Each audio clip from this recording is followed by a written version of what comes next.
Sumoto siya guys habang nag-aalmusal ako kanina. Simple lang, may mainit na kape, roti at carry sa gilid. Pero habang kumakain ako, napaisip ako na parang ang buhay ay katulad din ng moment na ito. May mga araw na sobrang busy ng isip, daming iniisip, problema sa school, trabaho, pamilya, o kahit anong pang pinagdadaanan mo sa buhay, parang lagi kang nasa survival mode.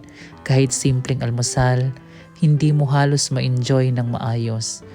Pero nakakatawa kasi habang sinasawsaw ko yung roti sa curry, naisip ko kahit ang roti hindi perpekto, may part na malutong, may part na malambot, may part na medyo basa, pero masarap pa rin siya sa huli.